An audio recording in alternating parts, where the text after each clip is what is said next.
Thanks for joining me tonight, ladies. And, wow, I must say,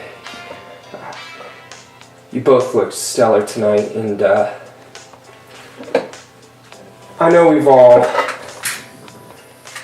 known each other for quite a long time here, but I'd like to think we all have a pretty good friendship here, and excuse me if I'm being just a little bit presumptuous, but I can't help but feel like we all have something special. Having said that, well, I guess there's no other way to say it. What would you say about potentially the three of us getting intimate?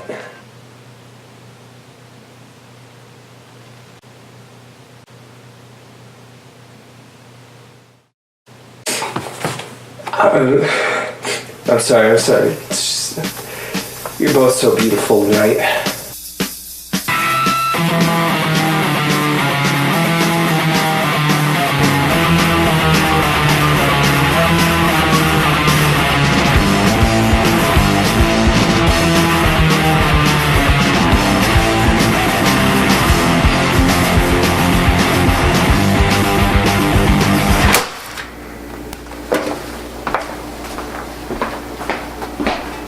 Hey there, and welcome back to Fuck Recipes, the show where we're generally going to guarantee three things.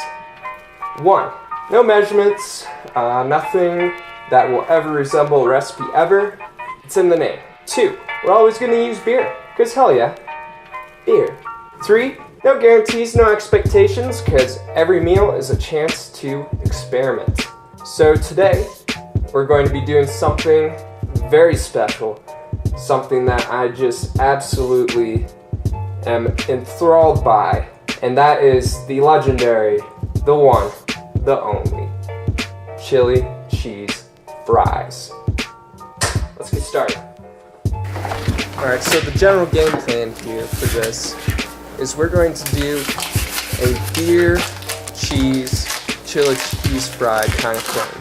The way it's all going to play out is real easy, actually. I'm going to start off by cutting up some pepper jack cheese. I'm going to do it in somewhat cube-esque type fashion. That's just going to make it a lot easier to dissolve into the mixture.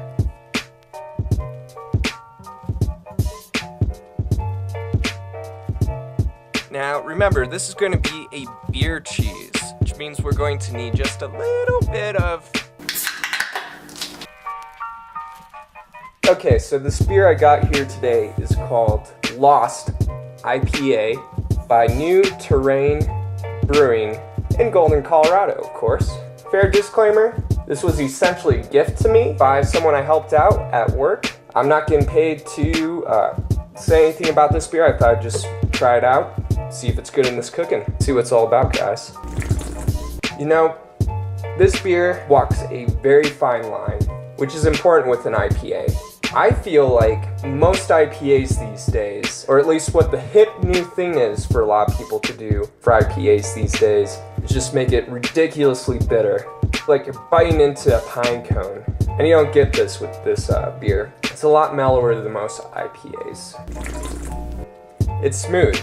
It goes down smooth. A lot of that IPA bitterness is in the aftertaste, which is nice. And it's very subtle. It's like a slight afterburn, you know. There's almost like a pineapple-y tropical fruit kind of feel, or at least to the upfront taste when it first hits your mouth. Not ultra fizzy either, which is nice because just super fizzy textures with an IPA just brings out the bitterness, just, you know, that much more.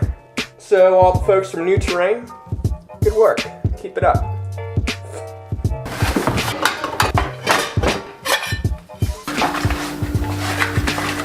Now, before we add this cheese to anything, we're actually going to get out a big cream cheese and a small pot. We'll get a good glob or so of cream cheese going in there. Then we'll just add a little bit of beer. I'll continue to stir and adjust the ratio until I get a nice even consistency.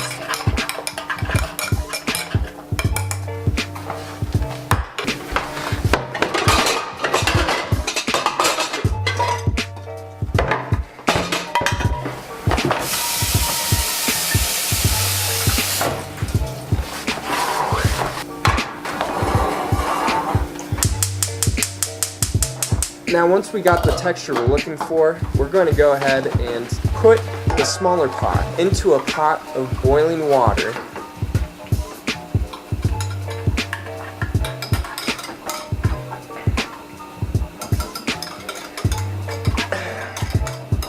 And slowly dissolve the pepper jack into the more liquidier mixture here.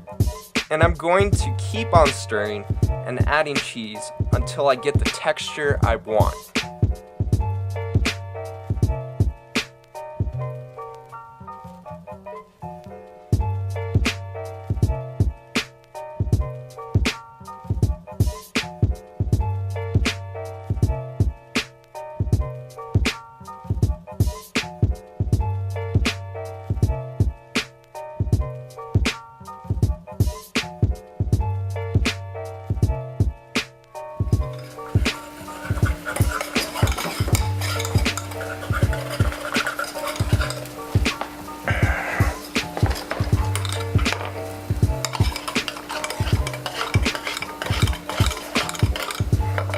Now I want to add a little oomph to this, so I'm going to dice up some artisan cherry tomatoes. Now it's important that I do this very delicately.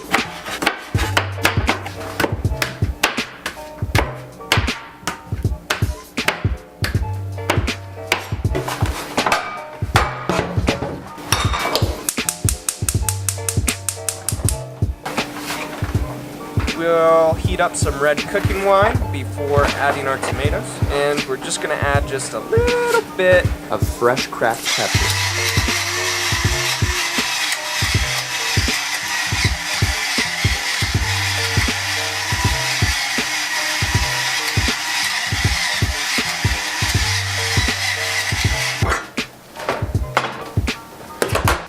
I'm going to let it cook for a while on medium-low heat before folding it into the beer cheese mixture. We're gonna bake some curly fries, because curly fries have the best texture. Go ahead, you can fight me on that. That's what the comments section's for.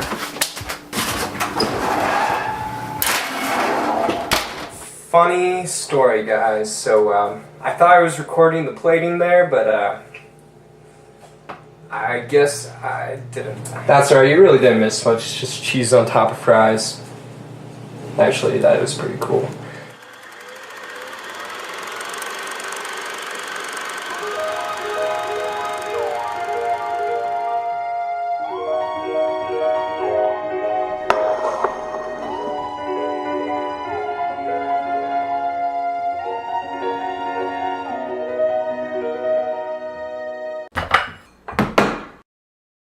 Anyways, this is a good segue to talk about the last part.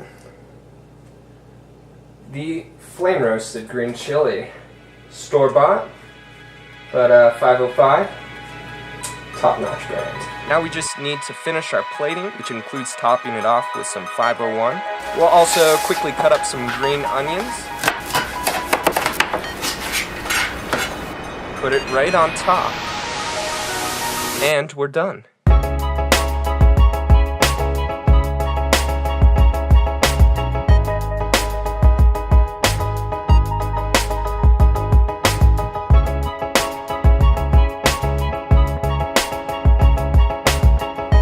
Alright, now it's time for the best part of the video, the taste test. So I'm just going to mix in some of the stuff on top here. Make sure we get a little bit of everything.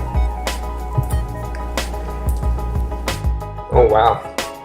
So I thought the beer cheese would come out way more liquidy than it actually did, which is good because you want it to still remain kind of cheesy.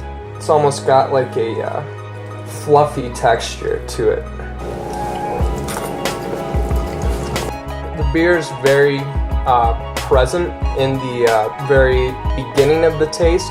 Like as soon as it hits your mouth, you get kind of like the Jack mozzarella-ish kind of taste, and then the beer kind of hoppiness, if you would. And then after that, you get just a little bit of a spicy kick. There's a tomato. That's nice. When you get a bite tomato with this, it just provides just that tiny bit of sweetness to make it just that much better. Good little contrast. The curly fries in general seem to be holding the sauce quite well. And the green chili brings kind of like a smokiness to the flavor. The green onions on top, freshness. The spiciness I described earlier is kind of interesting. On one hand, you got the peppers from the pepper jack cheese. On the other hand, you got a lot of that pepperiness from the tomato mixture coming through. And then just kind of like a bit of a citrus undertone with the green chili. So overall, it's really good.